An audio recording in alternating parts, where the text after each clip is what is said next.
कल हमारे मित्र हमारे साथ में बैठे हुए थे और वो मुझसे कह रहे थे कि आपको पता है कि दुनिया में चकित करने वाली, आश्चर्यचकित करने वाली क्या बात है। तो हमने पूछा कि ये आप क्या पूछना चाह रहे हैं सर मुझसे, किसी भी चीज़ से आश्चर्य हो सकता है। तो उन्होंने एक हल्की सी मुस्कुराहट अपने चेहरे पे रखी और मेरे तरफ में ऐसे देख रहे थे। तो मुझे थोड़ी हैरानी हुई कि ये हमारे मित्र, हमारे भाई साहब ऐसा क्यों पूछ रहे हैं, या ऐसी उन्होंने हल्की सी स्माइल लेते हुए हमारी तरफ ऐसे क्यों देखा। तो हमने पूछा उनसे कि सर आप क्या जानना चाह रहे हैं, मतलब मैं क्या बोलूँ आपसे तो आपका मन सेटिस्फाइड हो जाए। तो उन्होंने सिंपल तरीके से मुझसे ये कहा, सर मैं सिर्फ इतना जानना चाहता हूँ कि आपको दुनिया में आश्चर्यचकित करने वाली ऐसी कौन सी चीज़ है, ऐसी कौन सी बात आपको हैरान कर देती है, आश्चर्यचकित कर देती है, जिससे आप एक बार सोचने पर ये मजबूर हो जाओ कि नहीं यार, कभी तो हमने इस पॉइंट के बारे में सोचा ही नहीं।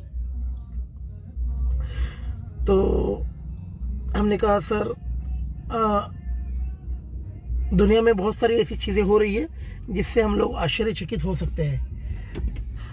जैसे कि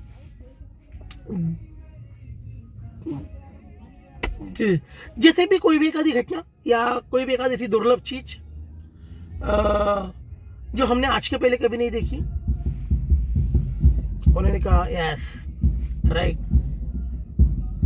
लेकिन आपकी बातों को मैं कुछ अलग तरीके से डिस्क्राइब करता हूँ।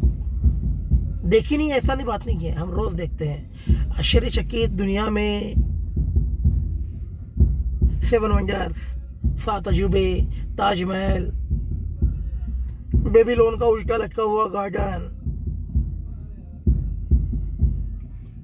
बड़े बड़े देशों में जो नायाब अजूबे हैं।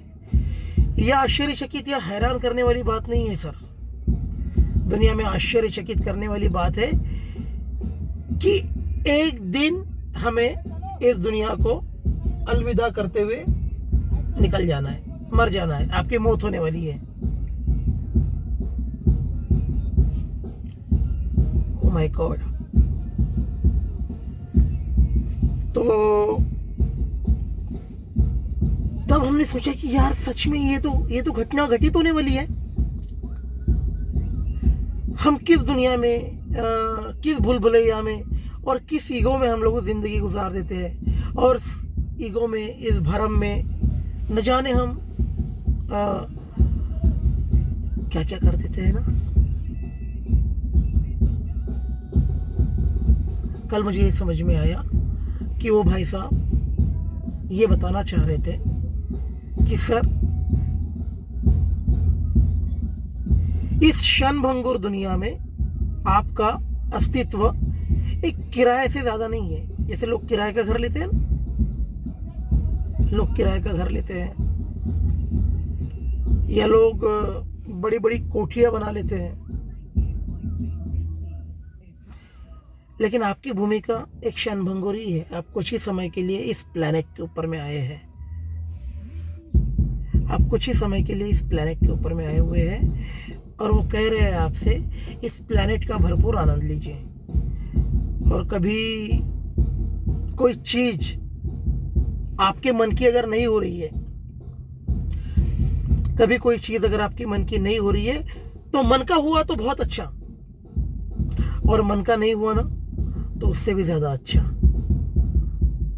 लेकिन लोग इस बातों को समझते नहीं है। मैं भी नहीं समझता था, मैं कोशिश कर रहा हूं समझने की। कुछ 18-19 सालों के बाद। तो दोस्तों, ज्यादा आश्चर्यचकित होने की कोई जरूरत नहीं है। इस क्षणभंगुर दुनिया में हम लोग हम हमारी भूमिका को कैसे रिप्रेजेंट करते हैं, इसके ऊपर में ज़्यादा ध्यान देना चाहिए। हाँ, रिप्रेजेंट करने का मतलब ये नहीं है कि आपको कोई आपके ऊपर में अत्याचार कर रहा है तो आपको सहना है, मैं ये नहीं कह रहा हूँ। वो तो स्वाभाविक सी बात है कि अगर आपके ऊपर में कोई अत्याचार करेगा तो आपको तो उठना पड़ेगा, आपको तो लड़ना पड़ेगा, और कोई नहीं लड़ेगा तो आपको तो लड़ना ही पड़ेगा, क्योंकि सुख के सब साथी होते हैं, दुख में कोई नहीं होता है, तो आपको खुद को खड़ा होना पड़ेगा। लेकिन ये भी ध्यान में रखना पड़ेगा आगे वालों को और खुद को भी कि आप इस दुनिया में एक किराएदार हो। इससे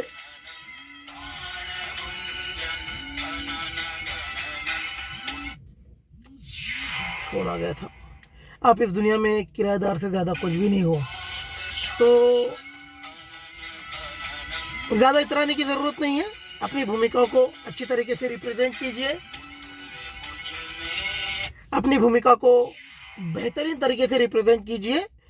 और मैं फिर से कहता हूँ, ज़्यादा टेंशन वेंशन लेने की कोई ज़रूरत नहीं है। तुम क्या लेकर आए थे और तुम क्या लेकर जाओगे, सब कुछ इसी धरती से पाया था, छल कपट से, यही छोड़ जाओगे। Good bye.